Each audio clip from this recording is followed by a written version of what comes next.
오늘 말씀은 출애굽기 19장 1절부터 6절까지 읽어드리겠습니다.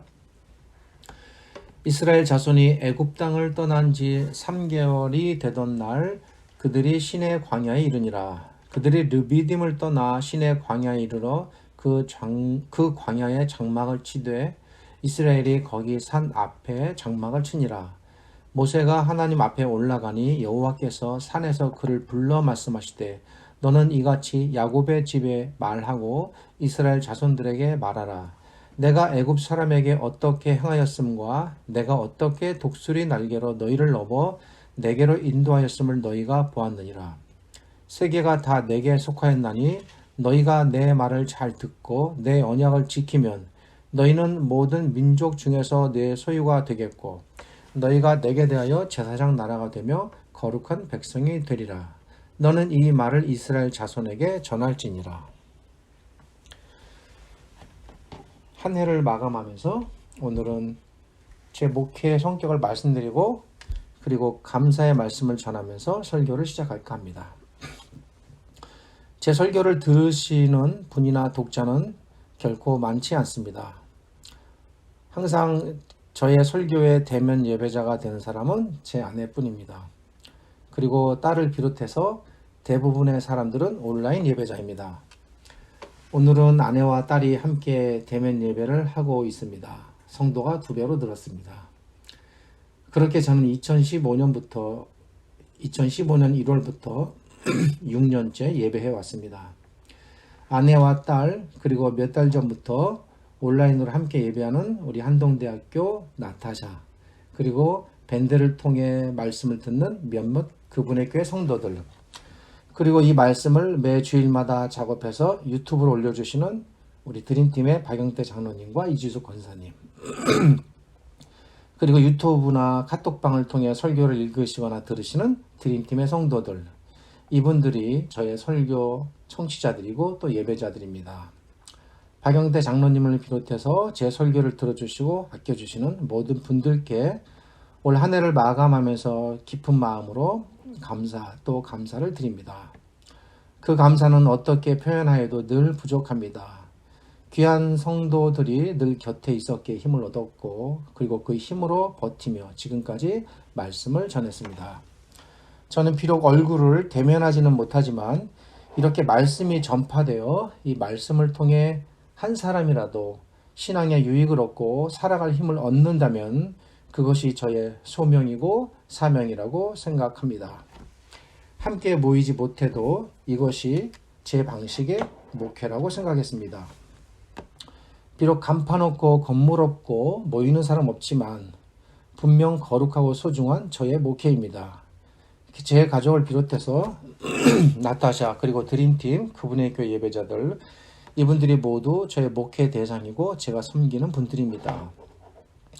제가 이런 심정으로 말씀을 전하고 목회를 하니 우리 사랑하는 여러분도 비록 서로 얼굴과 이름을 몰라도 서로를 생각하는 심정으로 주의 말씀을 대하고 그리고 아끼는 마음으로 알 수 없는 모르는 그 누군가를 위하여 기도한다면 진정한 이 땅의 교회가 이루어져 갈 것이라고 믿습니다. 한 해를 마감하면서 이런 각오를 제 스스로 다시 한번 다지고 그리고 변함없는 마음으로 앞으로도 계속 이렇게 목회하리라는 심정으로 잠시 소식을 전합니다. 오늘은 올해의 마지막이 되는 주일입니다. 그리고 다음 주일은 2021년을 맞는 새해의 첫 주일이 됩니다. 한 해가 가고 새로운 해를 맞는 이 시기에 적절한 하나님의 말씀이 무엇일까 고민했습니다. 이러한 시기에 하나님께서 베푸신 은혜를 잘 기억하고 새로운 다짐과 각오로 새해를 맞는 일이 필요하겠다 생각했습니다. 이에 적절한 주의 말씀이 무엇일까? 이에 고민을 하다가 한 주제를 생각했고 그 주제를 중심으로 오늘부터 몇 주일간 의미 있는 작업들을 해볼까 합니다. 앞으로 몇 주간 이어질 이 작업들은 우리에게 매우 의미 있는 일들이 될 것입니다. 이 작업들은 우리의 신앙적 출발과 본질을 되짚어보고 그리고 우리가 진정 가야 할 길 그리고 우리에게 주어진 이 땅의 사명과 책임들이 무엇인지를 깊게 살펴보는 시간이 될 것입니다. 제가 아끼고 좋아하여 자주는 그렇지 못하지만 틈나는 대로 읽고 탐독하는 책들 가운데 가스 디자인이라는 책이 있습니다. 이 책은 미국의 신학자 엘머 말텐스라는 분이 지은 책입니다. 주로 구약을 다룬 책으로서 구약 가운데서도 특별히 언약이라는 것을 주제로 하나님께서 언약을 통해 어떻게 자기 백성을 택하시고 구원하셨는가를 큰 주제로 다루고 있습니다. 언약이라는 거대한 틀을 통해 하나님께서 어떻게 자기 백성과 하나님의 나라를 계획하셨으며 그리고 어떻게 그 계획하신 하나님의 나라를 끊임없이 그리고 지속적으로 이끌어 가셨는지를 보여주는 책입니다. 이 책의 내용들 가운데 하나님께서 언약을 통해 자기 백성을 택하시고 구원하셨으며 그리고 자기 백성이 언약을 저버리고 실패하였음에도 불구하고 하나님도 같이 실패하지 않으시고 그분은 언약의 한 끝자락을 결코 놓지 않으신 상태로 변함없이 자기 언약을 유지시켜 나가시는지를 보여주십니다. 이런 부분들을 읽으면서 이 내용을 함께 나누면 좋겠다라는 생각을 하게 되었습니다. 앞으로 진행하게 될 몇 주간의 의미 있는 작업들은 이 책의 내용이 그 출발점이 된다는 점을 미리 밝혀둡니다. 제가 오늘부터 진행하려고 하는 이 의미 있는 작업들 중에서 그 첫 번째 본문은 우리가 오늘 읽은 출애굽기 19장 1절부터 6절입니다. 오늘 설교는 다음과 같은 방식으로 진행될 것입니다. 미리 이 설교의 대략적 골격과 진행 방향을 말씀드리는 이유는 들으시면서 이해를 돕기 위한 것입니다. 결코 만만한 내용은 아닐 거라 생각되어 조금씩 이렇게 도움을 드립니다. 우선 본문의 이해를 도와드리기 위해 본문 자체를 설명드릴 것입니다. 그리고 그렇게 이해한 본문을 바탕으로 이 본문이 구약 안에서 특별히 당시 출애굽의 상황과 그리고 시내산에서 언약이 맺어지는 상황 속에서 어떤 의미를 갖는가를 살펴보게 될 것입니다. 그리고 이러한 이 본문의 의미가 신약을 통하여 그리고 우리에게까지 주시는 하나님의 말씀의 메시지가 무엇인지를 살펴보게 될 것입니다. 처음에는 이 의도를 갖고 이 본문을 준비했는데 이 짧은 시간에 이 부분들을 결코 다 담을 수가 없었습니다. 그래서 오늘 미리 양해 말씀드리고 싶은 것은 이제 이 전체 내용 중에 한 3분의 1 정도나 아니면 절반 정도에 해당되는 내용만 오늘 좀 먼저 말씀드리려고 합니다. 먼저 본문의 내용을 살펴보겠습니다. 이스라엘 백성이 애굽에서 나왔습니다. 이스라엘 백성이 애굽에서 나오고 3월이 되었습니다. 이에 대해 1절은 이스라엘 자손이 애굽 땅에서 나와 제3월이 되었다고 말합니다. 여기서 잠시 이스라엘의 원력을 살펴봅니다. 기회가 되어서 말씀드린 바 있었지만 그때 다시 한번 이런 정보들도 드립니다. 하나님께서는 이스라엘 백성이 애굽에서 나온 달을 시작으로 해서 출애굽한 그 달을 새롭게 1월로 정하라 라고 명령하셨습니다. 이스라엘 백성이 애굽에서 나온 달은 우리식의 태양력으로는 봄에 해당되는 3월입니다.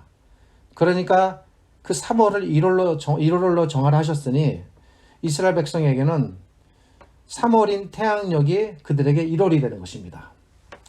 우리의 3월이 히브리인들에게 1월이 되는 것입니다. 이 1월을 히브리어로 아비벌이라고 부릅니다. 이 아비벌이 바벨론 포로 이후에 니산월로 불려지게 됩니다. 그러니까 아비벌과 니산월은 결국 같은 달을 말하는 것입니다. 1절의 3월이라는 말은 태양력으로는 약 5월부터 6월경 사이를 가리킵니다. 이 시기를 히브리 원력으로 시완월이라고 부릅니다. 그러니까 1월은 아비벌, 5, 6월은 시완월 이렇게 부릅니다. 이스라엘 백성이 애굽에서 나오고 3월이 되는 이 시완월에 시내 광야에 도착했습니다.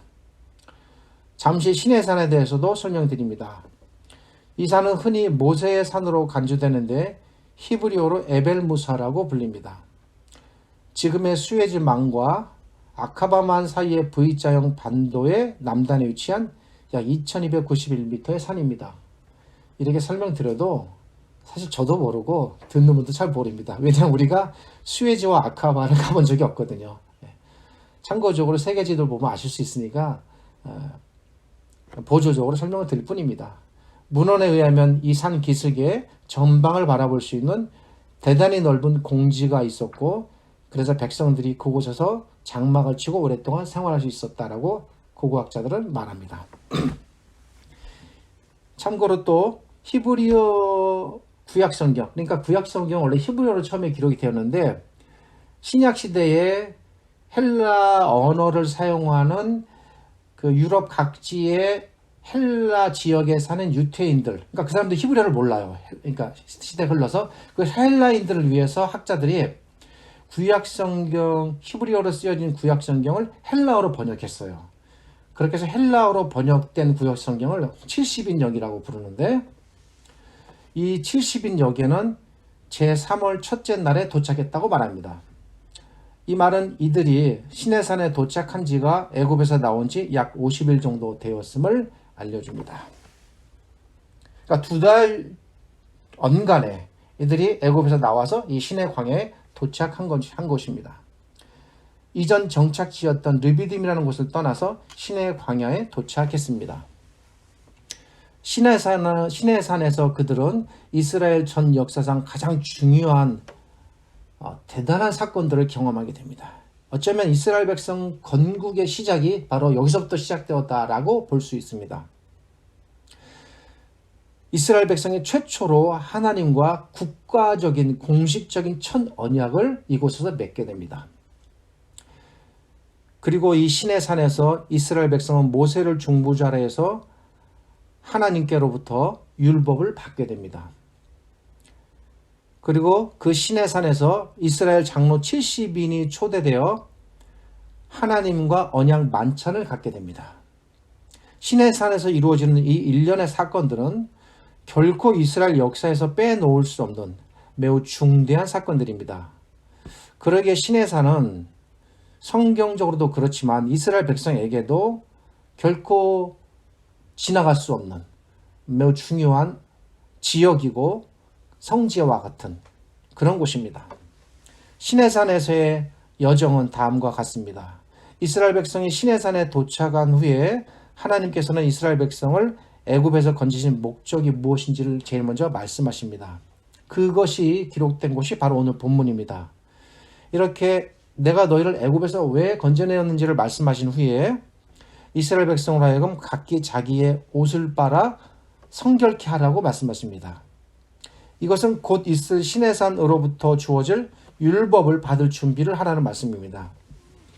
이스라엘 백성이 각자 자기 옷을 빨아 성결케 하자 하나님께서는 그 유명한 10계명을 비롯해서 각가지 핵심적인 율법들을 말씀하십니다. 그리고 이것이 출애굽기 20장부터 23장까지의 내용입니다. 이렇게 율법을 주신 후에 하나님께서 드디어 이스라엘 백성과 언약을 맺으십니다. 그러니까 순서가 율법이 먼저 주어지고 그다음에 언약 의식이 맺어지는 거예요. 이게 중요합니다. 언약이 맺어져서 그때 비로소 하나님 백성이 된 게 아닙니다. 언약이라는 것은 의식이고 율법이 그 이전에 이미 주어졌기 때문에 이미 하나님의 백성이 다 되었다는 사실입니다. 그것을 공식적으로 인준하는 절차가 언약의식인 거예요. 그 언약 절차에 관한 내용이 기록된 부분이 출애굽기 24장 1절부터 8절입니다. 대단히 중요한 본문이고 나중에 기회가 되어 살필 것입니다. 하나님께서는 이스라엘 백성과 언약을 맺으신 후에 언약의 만찬을 나누십니다. 이 언약의 만찬이 오늘날 우리가 행하는 성찬의 구약적 기원이 됩니다. 이 언약 만찬이 이루어지는 장면이 출애굽기 24장 9절부터 11절입니다. 하나님께서는 이스라엘 백성과 언약을 맺으시자 그 기쁨을 감추실 수가 없으셨습니다. 그래서 너무나도 기쁘신 나머지 이스라엘의 장로들을 시내산으로 초청하여 그들과 언약 만찬을 나누시고 또 서로 간에 나누게 하셨습니다. 이때의 기록을 성경은 이렇게 전합니다. 출애굽기 24장 10절과 11절입니다. 이스라엘 하나님을 보니 그 발 아래에는 청옥을 편듯하고 하늘같이 청명하더라. 하나님이 이스라엘의 존귀한 자들에게 손을 대지 아니하셨고 그들은 하나님을 보고 먹고 마셨더라. 하나님께서 얼마나 기쁘셨는지 언약을 맺으신 후에 언약이 이렇게 맺어졌으니 하나님께 너무 기쁘신 거예요. 그래서 그 자리에 초청한 70인 장로들이 하나님의 그 얼굴은 보지 못하고 그 발 아래를 보았으나 하나님께서 그들에게 손대지 아니하셨다는 말씀입니다. 하나님의 언약에 참여했으니 거룩한 자들이 되었고 하나님께서 또 너무나도 기쁘게 그들을 맞으셨으니 하나님께서 그들의 몸에 손대지 않으셨다라는 두렵고도 감격스러운 말씀입니다. 본문의 말씀은 이러한 배경 속에서 이스라엘 백성에게 주어진 말씀입니다. 본문에서 핵심이 되는 내용은 4절과 그리고 5절, 6절입니다. 4절은 하나님께서 이스라엘 백성을 애굽에서부터 건지신 일을 말하고 있으며 5절과 6절은 하나님께서 이스라엘 백성을 건지신 목적이 무엇인지를 알려줍니다. 오늘은 이 4절을 중심으로 살펴보게 됩니다. 내용을 잠깐 살펴보면 이렇습니다. 하나님께서 이스라엘 백성을 구원하신 일을 마치 독수리가 날개로 새끼를 업어서 건져 올리듯 그렇게 하나님께서 이스라엘 백성을 애굽으로부터 건지셨다라고 말합니다. 5절과 6절은 하나님께서 이스라엘 백성을 구원하신 것은 이스라엘 백성을 열국 가운데서 하나님의 소유로 삼으시고 그리고 제사장 나라가 되게 하심이라고 말합니다. 이 뒷부분은 다음 주에 다룰 내용이고 4절은 오늘 살펴보려고 하는 것입니다. 하나님께서 이스라엘 백성을 애굽에서 건져내시는 과정 속에서 많은 일들이 벌어졌습니다.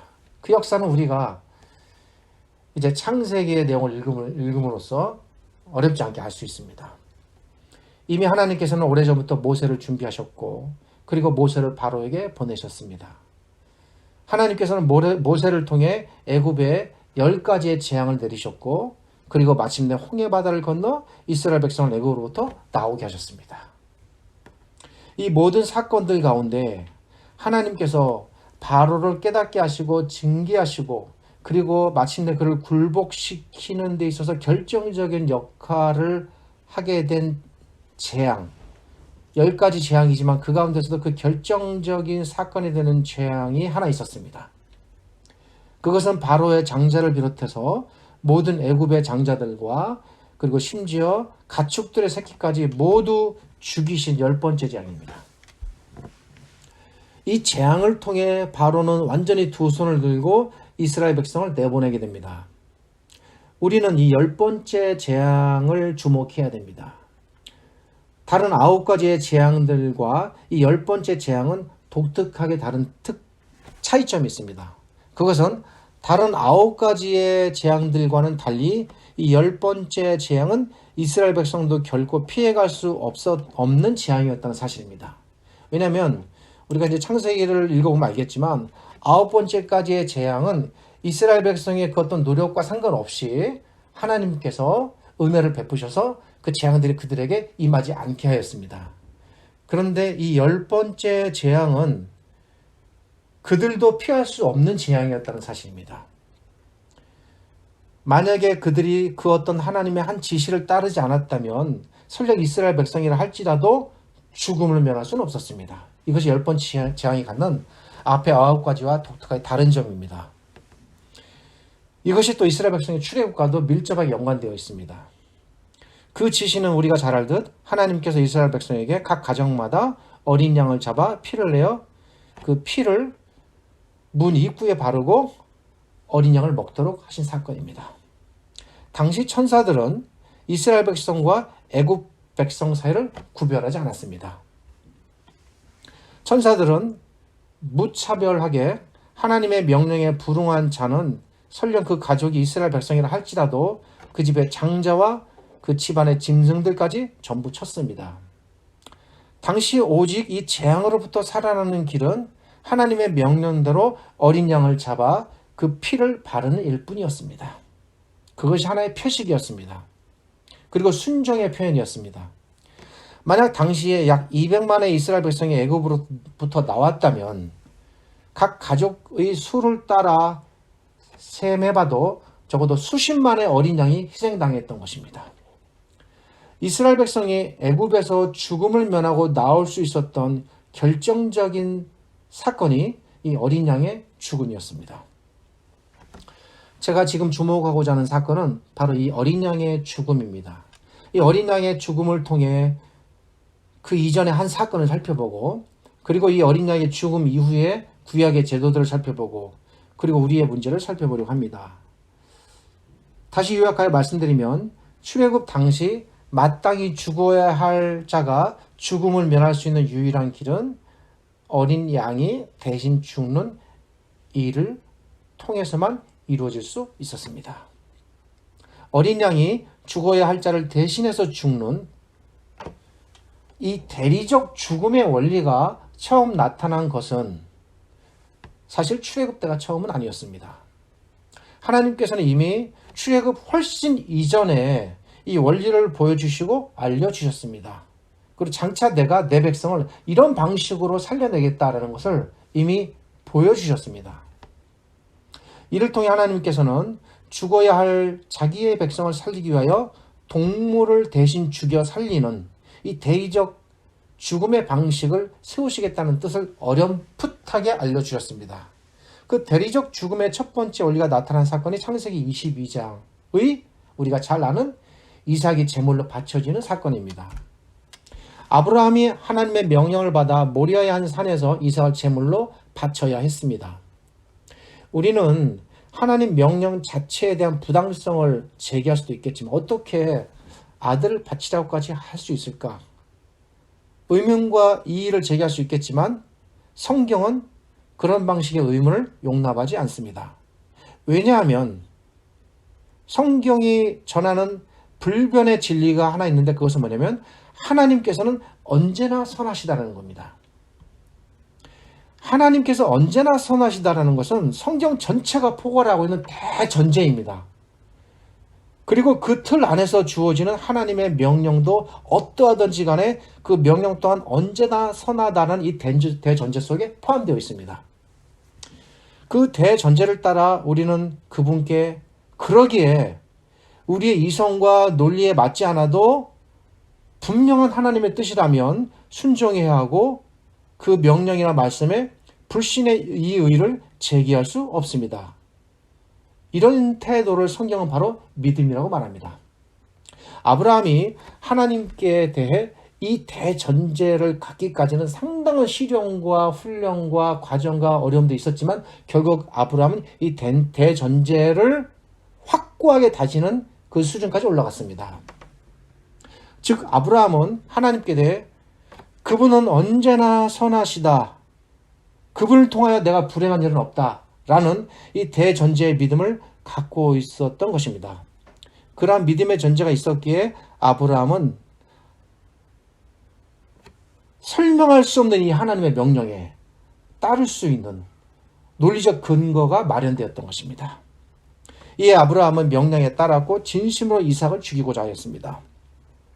아브라함은 결코 이삭을 죽이려는 흉내를 내지 않았습니다. 하나님께서는 선하시기에 그분의 명령은 언제나 선하시다.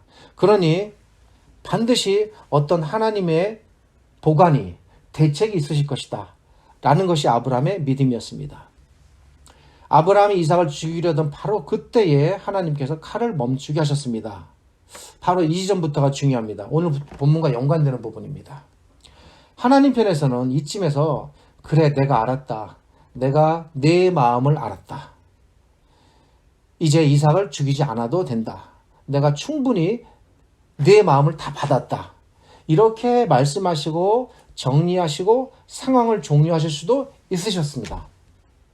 그리고 설령 하나님께서 그리 하신다 해도 그 누구도 하나님께 이 의를 제기할 수는 없습니다. 그런데 하나님께서는 결코 자신의 명령을 완전히 철회하진 않으셨습니다. 하나님께서는 비록 이삭을 살리신다 할지라도 그리고 이삭을 죽이려는 그 아브라함의 마음을 알았고 그 아브라함의 마음을 통해 기뻐하시고 흡족하게 받으셨다 할지라도 이삭을 죽이라는 그 죽음의 명령 자체는 거두지 않으신 것입니다. 이 지점이 중요합니다. 하나님께서는 결코 농담하지 않으십니다. 허언하지 않으십니다. 하나님께서 죽이라 하면 반드시 죽어야 합니다. 반드시 죽음의 결과가 눈에 나타나야 합니다. 하나님께서는 이삭을 살리는 대신 한 수양을 죽이도록 하셨습니다. 아브라함도 이 하나님의 깊으신 뜻을 알았습니다. 내 아들 이삭이 죽어야 하지만 대신 이 수양이 죽는다면 그것은 내 아들 이삭이 죽는 것과 같다라는 그 대리적 죽음의 원리를 아브라함이 터득한 것입니다. 그래서 아브라함은 수양을 죽여 바쳤고 하나님께서는 수양을 받으심으로써 이삭을 죽은 것으로 받으신 것입니다. 하나님 편에서는 수양의 죽음이 누구의 죽음입니까? 이삭의 죽음이었던 것입니다. 수양이 죽음으로써 하나님께서는 자신의 명령을 헛되이 하지 않고 이루셨고, 그 수양이 죽음으로써 아브라함도 이삭을 죽이라는 그 명령을 헛되이 않게 다 순종하게 된 것입니다. 하나님 편에서의 요구와 아브라함 편에서의 순종이 수양의 죽음으로 함께 완성된 것입니다. 이것이 하나님께서 선택하신 대리적 죽음의 방법입니다. 우리는 이 창세기 22장을 읽을 때 이렇게 해서 이런 일이 있었구나로 우리 이해하고 끝날 수 있습니다. 그런데 놀랍게도 이 대리적 죽음의 원리가 이스라엘 백성이 애굽에서 나올 때에 전 민족적으로 일어났다는 사실이에요. 그러니까 하나님께서는 이미 창세기 22장에서 아브라함에게 그 요구를 하실 때 이미 수백 년 앞에 이루어질 이스라엘 백성의 전 구원이 이러한 방식으로 이루어질 것이다 라는 것을 하나님께서는 내다보시고 계획하신 것입니다. 이것이 제가 읽은 엘머의 말댄스의 하나님의 계획입니다. 이런 계획들이 담겨져 있는 거예요. 오늘은 시간 관계상 여기까지만 전합니다. 다음 시간에 이어서 그렇다면 이 수양의 죽음과 어린 양의 죽음, 이스라엘 전 민족을 살려내는 어린 양의 죽음과 어떤 밀접한 연관이 있으며 이러한 대리적 죽음의 원리가 어떻게 구약 안에서 지속적으로 나타나고 그리고 신약을 통하여 우리와는 어떤 연관이 있는지 우리에게 주시는 메시지는 뭔가 이런 부분들에 대해서 살펴볼 것입니다. 이런 작업들이 한 번에 끝나지 않을 것이고 어려울 수 있습니다. 조급하게 우리 생각하지 말고 조금씩 꼼꼼하게 잘 살펴서 하나님의 말씀이 우리 안에서 풍성하게 해석되어지고 또 깨달아지는 일이 있으면 좋겠습니다. 이런 작업이나 노력이 저에게도 결코 쉽지는 않지만 우리가 함께 서로 전하고 또 듣고 협력하여 하나님의 말씀이 우리 안에서 풍성하여진다면 반드시 언젠가 꽃피고 열매 맺으리라 생각됩니다. 너무 그 꽃과 열매를 빨리 기대하지 말고 천천히 먼 날을 내다보는 농부의 심정으로 하나님의 말씀을 차근차근히 배워가고 다져가고 그렇게 해서 우리의 믿음과 신앙을 튼튼히 하고 자연스럽게 그것은 튼튼한 나무로 성장하여 때가 되면 열매 맺는 그런 성도들이 되기를 주님의 이름으로 축복하고 기도합니다. 감사합니다. 기도하겠습니다. 거룩하신 하나님 감사합니다. 올해를 마감하는 이 주일에 이제 하나님께서 저희에게 베푸신 은혜를 저희가 되새겨보고 그리고 새로 맞는 내년을 꿈꾸면서 하나님의 일들에 대하여 고민하고 생각해 보려고 합니다. 이스라엘 백성들을 이끄시고 그들의 삶에 함께 하셨듯 이 땅에 우리들을 버려두지 않으시고 함께 하셨으며 언제나 우리 곁에서 한 걸음 한 걸음 인도하신 하나님 감사드립니다. 이 하나님의 귀하고 복된 은혜 저희들 잊지 않게 하여 주옵시고 언제나 하나님의 그 은혜와 베푸신 기억들을 저희 마음에 잘 새겨 이 땅에서 하나님의 거룩한 백성으로 흔들림 없이 살아가게 하여 주시옵소서. 지금은 우리 주님 예수 그리스도의 은혜와 저희를 지극히 사랑하시는 아버지 하나님의 크신 사랑과 오늘도 이 말씀으로 깨닫게 하시는 성령 하나님의 함께 하심이 이 말씀을 읽고 또 때로는 듣는 모든 백성들 그리고 함께 예배하지 못하지만 흩어져서 하나님을 열망하며 예배하는 모든 주님의 자녀들 머리 위에 영원토록 함께 하시기를 주님의 이름으로 축원하옵나이다. 아멘.